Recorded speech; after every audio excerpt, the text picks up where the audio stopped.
یہ پاک سید عالم صلی اللہ علیہ وسلم نے ہمیشہ قربانی فرمائی، ہمیشہ۔ آج تو حضور نے ایک فرمایا، اللہ ہم سب کو حج کی توفیق عطا فرمائے اور بار بار حج کی توفیق دے۔ صحابہ نے 40 حج فرمائے ہیں، 50 حج فرمائے، حضرت فضیل بن عیاض نے 60 حج فرمائے۔ اللہ توفیق دے، قبول فرمائے اور اللہ سب کو بار بار وہ موقع نصیب فرمائے۔ تو نبی پاک صلی اللہ تعالیٰ علیہ وسلم نے حج ایک فرمایا، قربانی حضور جس دن مدینے آئے اس وقت شروع فرمائی، اور ہر سال حضور قربانی دیتے تھے، ہر سال 2 جانور ذبح فرمائے۔ یا رسول اللہ صلی اللہ تعالیٰ علیہ وسلم 2 کا کیا مقصد فرمایا؟ ایک میری طرف سے، ایک میری غریب امت کی طرف سے۔ یا رسول اللہ صلی اللہ علیہ وسلم کس طرف سے فرمایا؟ ایک میری طرف سے، ایک میری امت کی طرف سے۔ کبھی فرمایا ایک میری طرف سے، ایک میرے اہل بیت اور میری امت کی طرف سے۔ 2 جانور حضور نے ذبح فرمائے، اور پھر میرے حبیب پاک صلی اللہ تعالیٰ علیہ وسلم کے غلام مولا علی شیر خدا، ابن ماجہ کی روایت ہے، حضرت علی شیر خدا فرماتے ہیں کہ نبی پاک علیہ الصلوۃ والسلام 2 جانور ذبح کرتے تھے۔ خود حضرت علی کی جب باری آئی تو انہوں نے بھی 2 فرمائے۔ تو صحابہ نے پوچھا کہ علی 2 کیوں؟ 2 کس لیے؟ تو حضرت علی رضی اللہ تعالیٰ عنہ فرمانے لگے، مجھے میرے حبیب نے وصیت فرمائی تھی کہ علی تو نے 2 کرنے، ایک اپنی طرف سے کیا کرنا، ایک میری طرف سے کرنا۔ تو میں ایک اپنی طرف سے دیتا ہوں، ایک اپنے نبی پاک کی طرف سے دیتا ہوں صلی اللہ علیہ۔ 2 جانور۔ آپ لوگوں نے سنی ہوئی ہے یہ بات کہ مہینہ کھانا نہیں پکتا تھا حضور کے گھر میں۔ حضرت عائشہ فرماتی ہیں 3 چاند اور 3 سورج کٹھے کبھی نہیں دیکھے جب ساتھ روٹی بھی کھائی ہو، یعنی 3 دن مسلسل کبھی کھانا نہیں کھایا۔ قربانیاں کتنی دیں؟ بولیے۔ حضرت علی شیر خدا کا مکان کوئی نہیں اپنا، کوئی گھر نہیں بنایا۔ مولا کائنات شیر خدا، میں نے یہ بات پھر دہرا رہا ہوں، پہلے بھی میں نے عرض کی تھی، پکا کرنے کے لیے دہرا رہا ہوں۔ حضرت علی کا کوئی کاروبار نہیں بظاہر۔ بی بی صاحبہ فرماتی ہیں کہ کئی ہفتے صرف سرکہ اور کھجوریں۔ قربانیاں کتنی؟ اسی سارے صاحب لان ٹورے ہیں کہ ساڑھے تے لگ دیئے کہ نہیں، پکا۔ اور پھر جب بات ہوتی ہے دینے کی تو ماحول اور ہوتا ہے، جب لینے کی باری ہوتی ہے تو ماحول اور ہوتا ہے۔ قربانی واجب ہے اس شخص پر جس کے پاس 52.5 تولے چاندی یا 7.5 تولے، لیکن میں 7.5 تولے والا فتویٰ نہیں دیتا، میں 52.5 تولے چاندی والا فتویٰ دیتا ہوں۔ اس لیے کہ 52.5 تولے چاندی تو شاید تولہ یا 1.5 تولہ سونے کے برابر ہی ہو جائے، ٹھیک ہے نا جی؟ تو 7.5 تولے سونا 50-60 ہزار روپیہ جس آدمی کے اکاؤنٹ میں موجود ہے وہ قربانی کرے۔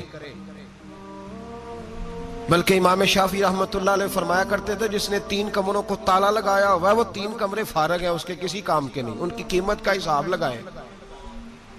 چھت پہ سٹور بنا دیا ہے، کوئی مطلب نہیں اس کا، اور جو ویسے رکھی ہوئے ہیں کوئی معنی ہی نہیں کمرے کا، فرماتے تھے حساب لگائے، قربانی کرے۔ رب کریم کی بارگاہ میں دینے کا جب معاملہ آیا تو تو گول کر گیا کام۔ میرے رسول کائنات سرور عالم صلی اللہ علیہ وسلم کا جب اپنے لیے چیزیں استعمال کرنے کا ماحول ہے تو محبوب پاک علیہ الصلوۃ والسلام نے مہینہ روٹی نہیں پکائی۔ یہاں جو آدمی ہر جمعرات کو 4 کلو بکرے کا گوشت پکاتا ہے اور ہر تیسرے دن مرغی کا گوشت لاتا ہے، وہ قربانی کی باری آتی ہے تو کہتا ہے میرے پہ لگتی نہیں۔ وہ ٹھیک ہے ابا جی لے آئے، ابا جی کی طرف سے قربانی ہے، اس دفعہ ابا جی کی، اگلی دفعہ اماں جی کی، اس سے اگلی دفعہ دادی جی کی۔ او خدا کے بندو، جس آدمی کے پاس پیسے ہیں پہلے اپنی قربانی واجب ہے۔ میری بات کی سمجھ آ رہی ہے عزیزوں کو؟ جو آدمی صاحب استطاعت ہے پہلے کس کی قربانی کرے گا؟ وہ کمائی کرتا ہے، اس کے اپنے اکاؤنٹ میں تنخواہ آتی ہے، ابا جی کے اکاؤنٹ میں نہیں آتی۔ اس نے اپنا بینک بیلنس چوری بھی رکھا ہوا ابا جی سے۔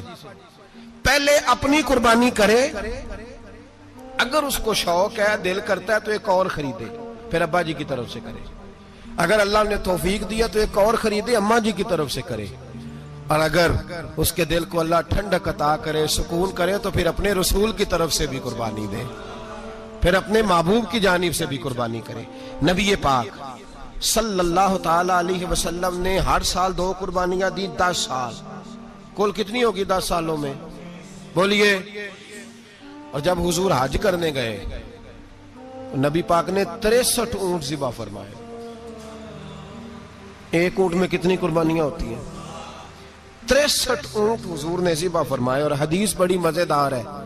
حضرت ابو ہریرہ رضی اللہ تعالیٰ عنہ فرماتے ہیں کہ جب اونٹ ذبح کرنے کی باری آئی تو ہم سوچ رہے تھے، پریشان تھے کہ یہ تو بڑا مشکل ہے ذبح کرنا، بڑا مشکل ہے، اس کو تو نہر کرنا پڑتا ہے، گرانا پڑتا ہے، باندھنا پڑتا ہے.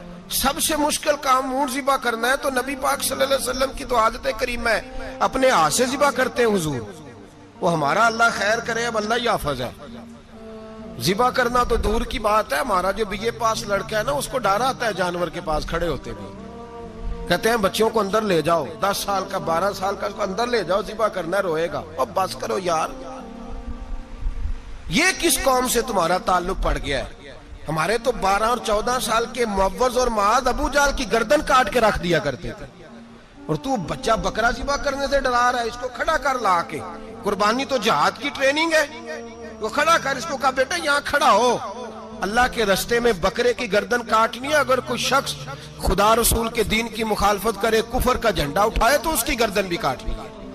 یہ ٹریننگ ہے بچوں کے لیے. یہاں عجیب ماحول ہے، ڈر لگ رہا ہے، پیچھے ہٹ جاؤ. اور جس صاحب کی قربانی ہے وہ بھی کوئی 1.5 کلومیٹر کے فاصلے پہ کھڑے ہیں، دور کھڑے ہو کے دیکھ رہے ہیں. نفیس ہی بڑے ہیں جناب، لطیف ہی بڑے ہیں. کپڑوں کو کوئی قطرہ خون کا لگ گیا تو بڑی مصیبت بن جائے گی. اور امیر آدمی، اس کا تو گھر کسائی نے خود فون کیا ہے کہ صاحب سب سے پہلے میں آپ کے گھر آؤں گا. اس کو پتہ ہے کہ منہ مانگی قیمت ملے گی. مہربانی فرمائیں، قربانی میرے رسول پاک صلی اللہ علیہ وسلم سے زیادہ نفاست والی طبیعت کسی کی نہیں. صحابہ کہتے ہیں اتنا حسین محبوب کا انداز تھا کہ کبھی کپڑوں پہ مکھی بھی نہیں بیٹھی تھی. اور حضور سے ہم سلام لیتے تھے، دست مبارک چومتے تھے تو ہمارے ہاتھوں سے کستوری کی خوشبو آنے لگتی تھی. اور فرماتے ہیں نبی پاک کا ہاتھ یوں ہوتا تھا کہ برف بھی اتنی ٹھنڈی نہیں جتنا پیارا حضور کا ہاتھ ٹھنڈا ہوتا تھا. پھر بھی حضور دست مبارک میں خنجر پکڑتے، جانور کو لٹاتے اور اپنی طامت کو سمیٹتے، اور اللہ کے حبیب گھٹنا رکھتے اس کی گردن پر، اور بسم اللہ اللہ اکبر کہہ کے ذبح فرماتے. حضور خود دست مبارک سے. تو اتنا زیادہ نازک مزاج ہو گیا ہے کہ اب یہ والی سنت ادا کرنا مشکل ہو گیا تیرے لیے. 63 اونٹ ہیں. اور صحابہ کرام علیہم رضوان فرماتے ہیں کہ حال یہ ہے، ہم سوچ رہے ہیں کیسے ذبح کریں گے، کیا کریں گے، کیسے گرائیں گے. اور نبی پاک صلی اللہ علیہ وسلم کہتے ہیں ہم ابھی سوچ میں ہی تھے کہ حضور نے چھری پکڑی. خنجر جب حضور نے اٹھایا تو فرماتے ہیں اونٹ دوڑتا ہوا آیا اور نبی پاک کے سامنے آ کے لیٹ گیا. فرماتے ہیں اللہ کے رسول نے بسم اللہ اللہ اکبر کہہ کے ذبح کیا. اس نے ٹانگ بھی کوئی نہیں ہلائی، پیر بھی کوئی نہیں ہلایا. وہ کسی شاعر نے بڑی عجیب بات کہی تھی. اس نے کہا پھنسی جو دام میں بلبل تو لگی یوں کہنے، کرے گا قتل کیا تو نے جب اسیر مجھے، کباب شمع کے شعلے پہ کیجیو سیاد، شکل گل نظر آئے دم اخیر مجھے. وہ کہتے ہیں بلبل کو شکاری، سیاد شکاری نے پکڑ لیا بلبل کو. تو سیاد سے بلبل کہنے لگی تو نے پکڑا ہے تو قتل تو کرے گا ہی نا، کھائے گا تو صحیح، ایک میری منت ہے. شکاری کہنے لگا وہ کیا؟ تو بلبل کہنے لگی جب تو مجھے ذبح کرے نا اور پکائے تو مجھے پھول سے بڑی محبت ہے. اس طرح کرنا، کوئلے اتنے زیادہ دہکانا، اس قدر زیادہ آگ جلانا کہ ان کی شکل گلاب کے پھول کی طرح سرخ ہو جائے. تو جب تو مجھے ان پر جلائے گا تو مجھے تکلیف نہیں ہوگی، اس لیے کہ محبوب کا چہرہ جو سامنے آ جائے گا مجھے تکلیف نہیں ہوگی. پھنسی جو دام میں بلبل تو لگی یوں کہنے، کرے گا قتل کیا تو نے جب اسیر مجھے، کباب شمع کے شعلے پہ کیجیو سیاد، او شکل گل نظر آئے دم اخیر مجھے. اعلیٰ حضرت بریلوی علیہ رحمہ فرمایا کرتے تھے، فرماتے تھے بڑی تکلیف ہوگی جب جان نکلے گی. روایتوں میں آتا ہے جس طرح باریک دوپٹہ جھاڑیوں پہ ڈالا جائے، کھینچا جائے تو پھٹ جاتا ہے، یوں تکلیف ہوگی. پر فرمانے لگے رسول اللہ کے غلام کو کوئی تکلیف نہیں ہوگی. حضور کیوں؟ فرمایا اس لیے کہ جب جان نکلنے لگے گی تو سامنے جلوہ ودوحاد آ جائے گا. حضور کے جلوے ہوتے رہیں گے تو پتہ ہی نہیں چلے گا جان کیسے نکل گئی. پھنسی جو دام میں بلبل. تو صحابہ فرماتے ہیں کہ اونٹ دوڑتا ہوا آیا، حضور کے سامنے آ کے لیٹا، نبی پاک نے ذبح فرمایا اور فرماتے حد ہو گئی. حضور نے توجہ فرمائی تو دوسرا دوڑتا ہوا آ گیا. تیسرا آ گیا. حضرت ابو ہریرہ فرمایا کرتے اونٹ ایک دوسرے کو دھکے دیتے تھے, پیچھے ہٹ جا, پہلے میں نے جانا ہے, پہلے میں نے جانا ہے. 63 اونٹ وادی منا میں حج کے موقع پر میرے رسول پاک نے دست مبارک سے ذبح فرمائے. ہر قربانی حضور نے اپنے ہاتھوں سے فرمائی. قربانی واجبات دین میں سے, ضروریات دین میں سے, اور کوئی اتنا لمبا چوڑا مسئلہ نہیں. بہت ساری چیزوں کو خود بخود مشکل کر لیتے ہیں. ٹی وی پہ خبر آتی ہے فیصل آباد کے 2 بیل ہیں, بھولو اور ڈھولو, پتہ نہیں کتنے من ان کا وزن ہے. ان سے پوچھا جا رہا ہے کہ بھولو ڈھولو کھاتے کیا ہیں؟ تو کہتے ہیں بادام کھاتے ہیں, مکھن کھاتے ہیں. یہ جناب پتہ نہیں ان کو دودھ کتنے کلو روز پیتے ہیں, اور بھولو ڈھولو بیچارے سے خود نہیں چلا جا رہا. لگ ایسے رہ جیسے وہ خود کہہ رہے ہیں مہربانی کرو ہمیں ذبح کر لو. اب تو اٹھا بیٹھا بھی نہیں جا رہا. او خدا کے بندو, دین کی اصل حقیقت کو سمجھو. یہ تو حضور نے فرمایا خوبصورت جانور لاؤ, یہ کس حدیث میں آیا ہے کہ اسے بادام کھلاؤ؟ آج لوگ انسانوں کو روٹی نہیں مل رہی اور جانوروں کو بادام کھلا رہے ہو. کو کرنے اس کے حصے میں جو اللہ نے شے رکھی ہے نا وہ چارہ ہے. اس کو چارہ کھلاؤ اور اچھے طریقے سے پیٹ بھر کے کھلاؤ. جانور کو پیٹ بھر کے چارہ کھلایا جائے تو جتنی اس کی طبیعت ہوتی ہے اس حساب سے وہ صحت مند ہو جاتا ہے. باقی یہ تو آپ کسی شخص کو اتنا کھلا دیں کہ اس کا پیٹ اتنا بڑا ہو جائے, پھول جائے, تو وہ بیچارہ تکلیف میں آئے گا کہ نہیں آئے گا؟ یہ کس قسم کا ماحول ہے؟ ایک بکرا بکا ہے لاہور میں, اور سیٹھوں نے شرطیں لگائی ہوئی ہیں, میں 5 لاکھ کا لایا ہوں تو میں 9 لاکھ کا. یہ کیا چکر ہوا؟ مجھے اتنا کھلایا جی اس کو فلاں چیز. یہ کس نے کہا ہے کھلانے کا؟ بادام کھانا کس حدیث میں آیا؟ کس صحابی نے اپنے بکرے کو بادام کھلائے؟ کس نے مکھن کھلایا؟ کس نے پیڑے کھلائے؟ بس کرو, عجیب تماشا لگ گیا. اور یہاں تو اتنی بری حالت ہو گئی ہے کہ عورتیں ناچنے لگی ہیں قربانی کے جانوروں کے آگے, بیبیاں بیچنے لگی ہیں. اللہ کے غضب کو آواز نہ دو. یہ قربانی ہے کہ ہر چیز کا, مذہب کی ہر شے کا مذاق بنا دیا ہے. جس دین نے عورت کی اپنی قربانی بھی ہو تو اس کو ذبح کرنے کی اجازت نہیں دی, مرد ذبح کرے گا. جو دین کہتا ہے کہ عورت ذبح نہیں کرے گی, وہ عورت بیچ سکتی ہے اللہ کے جانور؟ یہاں جس کا میں نے رمضان میں بھی کہا تھا, پھر بات دہراتا ہوں, سارا سال ناچتے گاتے ہیں, اور عید کا موقع آتا ہے تو 2-4 مولوی بٹھا کے وہ دین سکھانا شروع کر دیتے ہیں. کوئی پتہ ہی نہیں, کوئی خبر ہی نہیں. جس بوتل میں کل تک شراب بک رہی تھی اسی میں دودھ پلاؤ گے؟ جس برتن میں کل تک پیشاب تھا اس میں آج لوگوں کو شہد پلاؤ گے؟ بس کرو, یہ مذاق نہیں, یہ رسول اللہ کا دین ہے. نبی پاک سید عالم صلی اللہ تعالی علیہ وآلہ وسلم نے کوئی ذمہ عورت کے کوئی چیز نہیں لگائی ایسی جس میں اسے مردوں کے ساتھ شامل ہونا پڑے. اور عورت سمجھ ہی نہیں رہی کہ یہ اس کی تذلیل ہے, عزت نہیں. صابن بک رہا ہے تو ساتھ بی بی کھڑی ہے, شیمپو بک رہا ہے تو عورت اس کی جو ہے وہ ایڈ دے رہی ہے. یہ عزت ہے عورت کی؟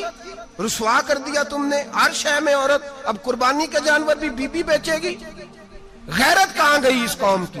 میرے رسول پاک سرور دو عالم صلی اللہ تعالی علیہ وسلم کو کسی نے آ کے کہا فلاں قبیلے کے لوگوں نے عورت کو سربراہ بنایا ہے, عورت کو آگے لگا لیا ہے. فرمایا تباہ ہو گئے وہ لوگ, انہوں نے عورتوں کو اپنے آگے پیشوا بنا لیا. جس رب نے عورت کو نبوت نہیں دی, امامت کرنے کا حق نہیں دیا, کس چکر میں لوگ پڑ گئے؟ 5 لاکھ کا جانور کس لیے لائے ہو؟ 5 لاکھ کا تفاخر کے لیے, دکھانے کے لیے؟ تو اگر 50,000 کا 60,000 کا بھی جانور لاتا تو اچھا آ جاتا. اور 50,000 کا جانور لائے تو 5 لاکھ میں کتنے آتے ہیں بولے؟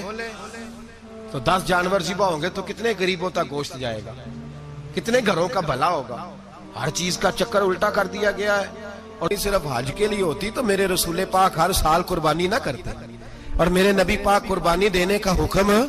ایک اور بات بڑی لوگ پوچھنے لگے, کہتے جی گائے کی ہوتی ہے, بھینس کی بھی ہوتی ہے کہ نہیں؟ چلو جی اب نئی بات نکل آئی. حدیث پاک میں لفظ آیا اونٹ کا, نبی پاک نے فرمایا بکرا 1 سال کا, گائے 2 سال کی, اونٹ 5 سال کا. حدیث میں لفظ آ گیا اونٹ کا. آپ کو بندہ کہے پہلے بتائیں نر کا کہ مادہ کا, تو میں کدھر سے آپ کو حدیث نکال کے دوں جس میں نر بھی اور مادہ علیحدہ علیحدہ ہو؟ حدیث پاک میں ذکر آ گیا دمبے کا، مینڈے کا. اب باقی جو سارے جاگ رہے ہیں نا، اب غور فرمائیں، باقی ایک بکرا ہے، ایک چترا ہے، ایک دمبا ہے، ایک دیسی بکرا ہے، ایک پہاڑی بکرا ہے، تو علیحدہ لفظ کہاں سے نکال کے دیے جائیں؟ یہ ساری انواع ہیں، اقسام ہیں، نوع ہیں. اسی طرح بھینس بھی گائے کی ایک قسم ہے. امام اعظم ابو حنیفہ فرماتے ہیں النوع منہ، یہ اس کی ایک قسم ہے، نوع میں سے ہے، گائے کی نوع میں سے ہے. آپ عام لفظ بولتے ہیں تو کہتے ہیں بکرا چترا گائے بھینس، عام لفظ ہے نا. تو جب گائے کہہ دیا تو اب کو بندہ کہے گائے آیا تو پہلے بتائیں گائے تو ہے تو اس میں بیل شامل ہے کہ نہیں؟ تو گائے کی جتنی قسمیں ہیں نا، ہمارے محدثین بھینس کو گائے میں شامل کرتے ہیں. بھینس گائے کی ایک قسم ہے. تو نبی پاک صلی اللہ علیہ وسلم نے جب گائے کا لفظ استعمال کیا تو بھینس اس کے اندر آ گئی. تو اگر گائے کی قربانی جائز ہے تو بھینس کی قربانی بھی جائز ہے. اگر بیل کی قربانی جائز ہے تو کٹے کی قربانی بھی 100% جائز ہے. اس کے اندر 7 حصے ڈالے جائیں گے، اسے قربان کیا جائے گا، یہ جائز ہے. اگر آپ صریح لفظ نکال کے دکھانے کو کہیں گے تو پھر تو بڑی چیزوں میں لوگ الجھ جائیں گے. پھر کیسے نکالا جائے گا خسی کی جائز ہے کہ نہیں، جو خسی نہیں اس کی جائز ہے کہ نہیں، فلاں کی. تو ان تفصیلات، ہاں بہت ساری چیزوں کی تفصیلات حدیث میں ہیں لیکن ساری چیزوں کی موجود نہیں. اس لیے میرے عزیز یاد رکھیں، بھینس کی قربانی بھی ہوگی، گائے کی بھی ہوگی، بیل کی بھی ہوگی، کٹے کی بھی ہوگی. جن کی نہیں ان کی نہیں. ہم نے کبھی کہا ہرن کی قربانی بھی ہوگی یا مرغی کی قربانی بھی ہوگی. تو حدیث مبارکہ کے اندر جو چیزیں موجود ہیں ان کی جتنی اقسام ہیں ان سب کی قربانی کرنا ہاں جائز ہے. اور میرے نبی پاک صلی اللہ علیہ وسلم نے فرمایا جانور خوبصورت ہو، لنگڑا نہ ہو، کانا نہ ہو، زخمی نہ ہو، خوبصورت جانور لاؤ، اس کو لا کے ذبح کرو. لوگ کہتے ہیں چلو اتنے پیسے اللہ کے راستے میں دے دیں، تو یہ کافی نہیں کافی. مسلم شریف میں، بخاری شریف میں میرے نبی پاک سید عالم صلی اللہ تعالی علیہ وسلم نے فرمایا 10 ذی الحج کو اللہ کی نظر میں ابن آدم کا سب سے پسندیدہ عمل. لیکن نا 10 ذی الحج کو، کل 10 ذی الحج ہے تو بڑے کام ہوں گے، فجر کی نماز بھی ہوگی، تکبیرات تشریق بھی پڑھی جائیں گی. آج فجر سے شروع ہو گئی نا، 9 کی فجر سے لے کر 13 کی عصر تک تکبیرات تشریق پڑھی جائیں گی. اللہ اکبر، اللہ اکبر، لا الہ الا اللہ واللہ اکبر، اللہ اکبر وللہ الحمد، اللہ اکبر، اللہ اکبر، لا الہ الا اللہ واللہ اکبر، اللہ اکبر وللہ الحمد، اللہ اکبر، اللہ اکبر، لا الہ الا اللہ واللہ اکبر، اللہ اکبر وللہ الحمد. کوشش کریں جب بھی پڑھیں 3 بار پڑھیں. تکبیرات تشریق بھی پڑھی جائیں گی، فجر کی نماز بھی کل ہوگی، عید کی نماز بھی ہوگی، لوگ اور بھی کو ذکر اذکار کریں گے. لیکن میرے نبی پاک صلی اللہ علیہ وسلم نے فرمایا 10 ذی الحج کو اللہ کو اپنے بندے کا جو کام سب سے زیادہ پسند ہے وہ یہ ہے کہ وہ اللہ کے راستے میں جانور کا خون بہائے. حالانکہ نمازیں بھی ہیں، اذکار بھی ہیں، تکبیرات بھی ہیں، سارا کچھ ہے، پر اللہ کو سب سے زیادہ کیا پسند ہے؟ جانور کو قربان کرنا. یہ اللہ کو بڑے خوبصورت لفظ نبی پاک علیہ السلام نے فرمایا قربانی کا جانور قیامت کے دن اپنے سینگوں اور کھروں سمیت آئے گا، اور جس نے قربانی کی ہوگی اس کی بخشش کروا کے اسے جنت میں لے کر جائے گا. تو فرمایا ابن آدم کا سب سے پسندیدہ عمل یہ، سب سے پسندیدہ، کہ وہ 10 ذی الحج کو قربانی کریں، کوشش کریں خود ذبح کریں اپنا جانور. یہ حضور کی سنت ہے. یہ نہ ہو سکے تو نبی پاک صلی اللہ علیہ وسلم نے اپنے ہاتھوں سے ذبح کرنے لگے حضرت فاطمہ کا جانور. تو فرمایا فاطمہ ادھر آ کے اس کے پاس کھڑی ہو جاؤ، میں تمہارا جانور ذبح کرنے لگا ہوں. اپنے جانور کے پاس کھڑے ہوں. میرے جو بھائی ذبح کرنے کا کام کرتے ہیں نا، قصاب ہم کہتے ہیں، سارے قصاب نہیں ہوتے، بہت سارے لوگ یہ سعادت حاصل کرتے ہیں اور بڑی نیکی کا کام کرتے ہیں، اللہ انہیں بڑی بہترین جزا عطا فرمائے گا، بڑا خیر کا کام کرتے ہیں. لیکن چونکہ رش ہوتا ہے ایسے لوگوں کے پاس، تھوڑی جلدی بھی ہوتی ہے، پہلی تو کوشش کریں تکبیر خود ڈالیں، یہ نہیں ہو سکتا تو قریب کھڑے ہوں. ہمارے ہاں ایک رواج یہ بھی ہے کہ 2 بندے ہاتھ رکھتے ہیں، ذبح وہ کر رہا ہوتا ہے تو جس کی قربانی ہوتی ہے اس کو کہتے ہیں تو بھی ساتھ ہاتھ رکھ، ہوتا ہے نا جی بہت ساری جگہوں. اب حکم یہ ہے شریعت اسلامیہ کا کہ جب جانور ذبح کریں گے تو پڑھیں گے بسم اللہ اللہ، بسم اللہ اللہ۔ ہاں نبی پاک صلی اللہ علیہ وسلم نے لمبی دعا پڑھی، صحابہ بھی لمبی دعا، انی وجہت وجہی للذی فطر السماوات والارض حنیفا وما انا من المشرکین، یہ بھی پڑھا۔ اور پھر میرے رسول پاک صلی اللہ علیہ وسلم نے یہ بھی کہا کہ اللہ میری طرف سے قبول فرما، میری امت میری اہل بیت کی طرف سے قبول فرما۔ صحابہ جب جانور ذبح کرنے لگتے پہلے یہ دعا پڑھتے، پھر کہتے اللہم تقبل منا کما تقبلتا خلیل کا ابراہیم علیہ السلام وتقبلتا حبیب کا محمد صلی اللہ علیہ وسلم، اے اللہ ہم سے بھی قبول فرما جیسے تو نے حضرت ابراہیم سے قبول فرمائی اور جیسے اپنے حبیب حضرت محمد صلی اللہ علیہ وسلم سے قبول۔ یہ ساری دعا پڑھیں، اور جب جانور ذبح کرنے لگے تو پھر پڑھیں بسم اللہ اللہ، بسم اللہ اللہ۔ اچھا دو آدمیوں نے ہاتھ رکھا ہوا ہے، دو آدمیوں، اب اگر ایک نے بھی نہ پڑھی بسم اللہ اللہ اکبر تو جانور حلال نہیں ہوگا، دونوں کو پڑھنا پڑے گا۔ یہ مسئلہ یاد رکھیں۔ ایک اور بات بھی بتانی ہے آپ کو، وہ بھی آپ نے یاد رکھنی ہے۔ قربانی کے بڑے جانور میں کتنے حصے ہوتے ہیں؟ 7۔ اب 7 حصوں میں 7 کی نیت قربانی کی ہونی چاہیے، 7 کی۔ 6 حصے ڈال گئے، جو چلے تھوڑے سے زیادہ امیر لوگ نہیں تھے، نارمل تھے، انہوں نے 6 حصے ڈال لیے۔ 7واں امیر آدمی تھا، اس کو جا کے کہا یار ایک حصہ نہیں مل رہا، تو چل تو نے تو 2-3 بکرے لیے ہوئے ہیں، تو بھی شامل ہو جا۔ اس نے پہلے تو کہا نہیں یار میں نے اب لے لیے، پھر جب اصرار کیا تو کہا چلو ٹھیک ہے بڑے گوشت کا قیمہ کرا لیں گے۔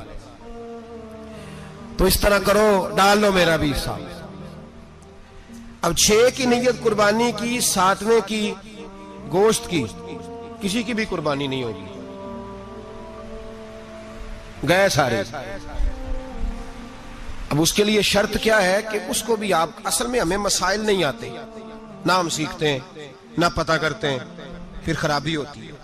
اب اس سے کہیں کہ یار قربانی سے پہلے اپنی نیت کا اعادہ کر، اپنی نیت کا اعادہ کر، بتا کہ تیری نیت کیا ہے، اگر غلط ہے تو صحیح کر لے، تاکہ سب کی قربانی تو بتا۔ یہ جو تو رکھ رہا ہے قربانی، تو کس کی قربانی کر رہا ہے؟ دادا جی کے نام کی، ابا جی کے نام کی، اپنے پیر کے نام کی، استاد کے نام کی، یا رسول پاک صلی اللہ علیہ وسلم کے نام، نبی پاک کے نام کی؟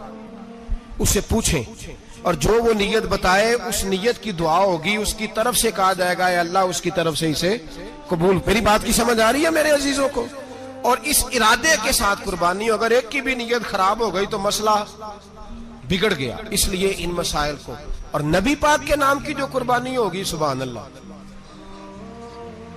میں کرامات کا زیادہ قائل نہیں، ہم کرامات کے نہیں کیفیات کے قائل ہیں، کیفیات کی۔ اور دین ویسے بھی لفظوں کا نام نہیں، کیفیت کا نام ہے۔ میرے حصہ فرمایا کرتے تھے ہم کرامت سے زیادہ کیفیت کے قائل ہیں۔